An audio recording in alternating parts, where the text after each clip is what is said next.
निर्भीड निष्पक्ष वृत्तांकनाचा बुलंद आवाज, राजसत्ता न्यूज।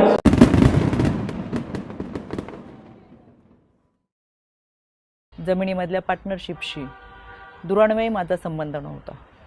मी कधी कोणत्या महिलेला खरातकडे घेऊन गेले नाही, ना माझा आक्षेपार्ह फोटो व्हिडिओ होता।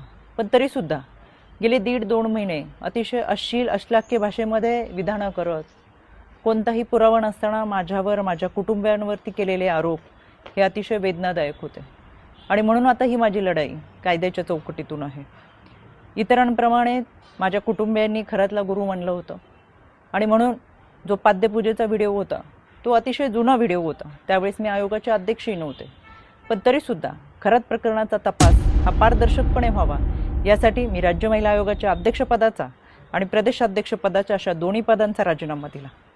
तरीसुद्धा ज्या पद्धतीची चिखलफेक झाली, एआयचा वापर करून ज्या पद्धतीचे व्हिडिओ बनवले गेले आणि सातत्याने बदनाम करण्याचं षडयंत्र जे रचलं गेलं, त्याच्यासाठीची ही लढाई कायद्याच्या चौकटीतून। आणि म्हणून आशा मिरगे या बाईने डिबेट शोमध्ये अतिशय असभ्य भाषेमध्ये जी विधानं केली, ती विधानं ऐकून तर मला आश्चर्याचा धक्काच बसला। आणि म्हणून मी 4 एप्रिलला पहिली नोटीस ही आशा मिरगेला पाठवली होती। कायद्यापासून पळ काढताना स्वतःचा बचाव करण्यासाठी या बाईने ही नोटीस स्वीकारली नाही, म्हणून पोस्ट ऑफिसच्या माध्यमातून 2दा ही नोटीस परत घरी पाठवली। एकूण 3 वेळा नोटीस पाठवली गेली, पण ही नोटीस या बाईने स्वीकारली नाही। अनक्लेम म्हणून ही नोटीस परत आली आणि म्हणून मला माझगाव कोर्टातून फौजदारी फिर्याद दाखल करावी लागली। माननीय न्यायालयाने याची दखल घेऊन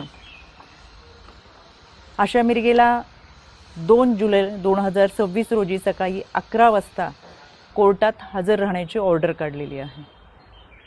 त्यावेळेस मी देखील हजर असेलच, कारण की हा लढा आता स्त्रीत्वाच्या सन्मानाचा आहे। यामध्ये आशा मिरगेप्रमाणेच इतर काही महिलांनी देखील कोणताही पुरावा नसताना अतिशय बेताल विधानं केली, सातत्याने बदनाम करण्याचा प्रयत्न केला, आरोप केले।